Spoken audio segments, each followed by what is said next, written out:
సవినయంగా వేదికపైకి రావాల్సిందిగా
స్టాండ్ తీసుకొని మీ తల్లిదండ్రులతో పోరాడి ఇంటర్మీడియట్, డిగ్రీ, ఇంజనీరింగ్ చేయండి, మెడిసిన్ చేయండి, చక్కగా ఉన్నత స్థితిలోకి ఎప్పుడు వస్తామనంటే మనకు ఆ పట్టుదల ఉండాలి. ఎన్ని దెబ్బలు తాకినా కూడా ఈ శిల్పాలను గుర్తు చేసుకుని నేను దేవతా విగ్రహంలాగా నేను ఆరాధించబడాలి అని అంటే నన్ను ఇలాంటి ఎన్నో కార్యక్రమాలు ఈరోజు మేము చేపట్టేటువంటి కార్యక్రమం విద్యా విభాగం నుంచి చేపడుతున్నాము. చాలా వింగ్స్, సేవా విభాగం ఉంటుంది, విద్యా విభాగం ఉంటుంది, ఓకేనా. సో అలాగే వైద్య విభాగం ఉంటుంది. సో వైద్య విభాగం ద్వారా రకరకాల వైద్య సేవలు, సేవా విభాగం ద్వారా రకరకాల సేవలు. ముఖ్యంగా ఇప్పుడు మీ పాత బస్టాల్లో ఉన్నారు కాబట్టి మీ పక్కనే ఉన్నటువంటి గవర్నమెంట్ హాస్పిటల్లో గత 8 సంవత్సరాలుగా అక్కడ మేము ప్రతిరోజు కూడా ఉచితంగా అందరికీ భోజనం అందజేస్తున్నాము. గవర్నమెంట్ పేషెంట్స్కి పెడితే పేషెంట్స్తో పాటు వచ్చేటువంటి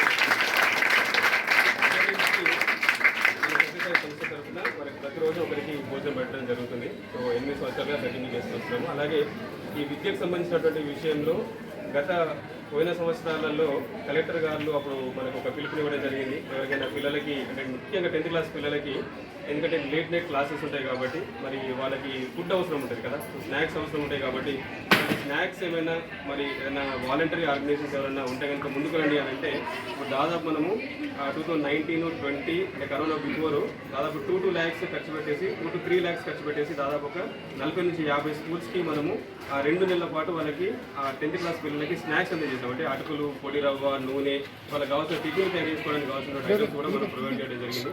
అలాగే కొన్ని స్కూల్స్ని కూడా మనము అడాప్ట్ చేసుకుని వాళ్ళకి కావాల్సినటువంటి బుక్స్, పెన్స్, వాళ్ళకి కావాల్సినటువంటి ఎటువంటి మెటీరియల్ అయినా కూడా సహాయ శాఖలు అందజేయడానికి శ్రీ సత్యసాయి విద్యాజ్యోతి అనేటువంటి ఒక కార్యక్రమం ద్వారా కూడా ఎన్నో స్కూల్స్లో ఈ సేవా కార్యక్రమాలు చేస్తూ వస్తున్నాము. మరి మా సత్యసాయి బాబు వారు చెప్పినటువంటి ప్రేమ అండ్ సేవ అనేటువంటి 2 స్టెప్స్ పైన మేమందరం కూడా ఈ యొక్క కార్యక్రమాలను నిర్వహించుకుంటూ వస్తున్నాము.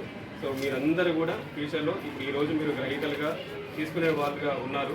బట్ మీరందరూ కూడా నా యొక్క ఆశయము, నా యొక్క కోరిక ఏంటి అని అంటే మీరు కూడా ఇటు సైడ్ రావాలని చెప్పేసి. ఎందుకంటే మీరు ఇప్పుడు గ్రహీతలుగా, రిసీవర్స్గా ఉన్నారు, మీరు కూడా ఇప్పుడు ప్రొవైడర్స్ లాగా మారాలి ఫ్యూచర్లో. అంటే అలా జగిత్యాల జిల్లా ఆధ్వర్యంలో శ్రీ భట్టు రాజేందర్ గారు, కోటగిరి మహేందర్ గారు మరియు డివోటీస్ అందరి వైపు నుంచి వెళ్ళి మరి గర్ల్స్ హై స్కూల్ జగిత్యాల విద్యార్థులకు మరి ఒక 500 నోటు పుస్తకాలు, ఫార్మాటిక్ నోటు పుస్తకాలను మరి మన పాఠశాలకు డొనేట్ చేయడం జరుగుతుంది.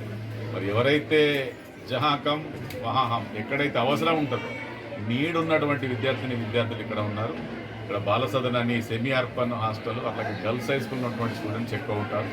దూరం నుంచే వచ్చే పిల్లలను దృష్టిలో పెట్టుకొని మరి సత్యసాయి ట్రస్ట్ వాళ్ళు చక్కటి ఆలోచనతో పాఠశాల విద్యార్థులకు మరి ఫార్మాటివ్ నోట్బుక్స్ అట్లాగే పెన్నులు కూడా ఇవ్వడానికి వచ్చినందుకు వారికి పాఠశాల ప్రధానోపాధ్యాయుల తరఫున ధన్యవాదాలు తెలియజేస్తూ మరి బాబా వారి ఆశీస్సులు వారందరికీ మనందరికీ కూడా ఉండాలని, ఈ సకల ప్రపంచ ప్రజలందరూ కూడా చల్లగా ఉండాలని, చక్కటి కార్యక్రమాలు చేస్తున్నటువంటి వారు మరిన్ని కార్యక్రమాలు చేసి మన సమాజానికి తోడ్పడాలని కోరుకుంటూ వారికి ప్రత్యేక ధన్యవాదాలు తెలియజేస్తున్నాను. ఈ నోట్ బుక్స్ పంపిణీ కార్యక్రమం చేయడం నిజంగా చాలా అభినందనీయం. పాఠశాల తరఫున వారికి అభినందనలు చెప్తున్నాను. అదేవిధంగా మరి ఇంతకుముందు సార్ చెప్పినట్టు మరి తీసుకోవడం కంటే ఇవ్వడంలోనే ఆనందం ఉంటుంది. కాబట్టి మీరు కూడా ఆ స్థితికి రావాలని చెప్పేసి వారు కోరుతున్నారు. కాబట్టి అందరూ కూడా ఉన్నతమైనటువంటి విద్యాభ్యాసం చేసి ఉన్నతమైనటువంటి లక్ష్యాన్ని ఎంచుకొని ఆ లక్ష్యం వైపు అందరూ కూడా అడుగులు వేస్తూ మీ యొక్క లక్ష్యాన్ని చేరుకోవాలని చెప్పి కోరుతున్నాను.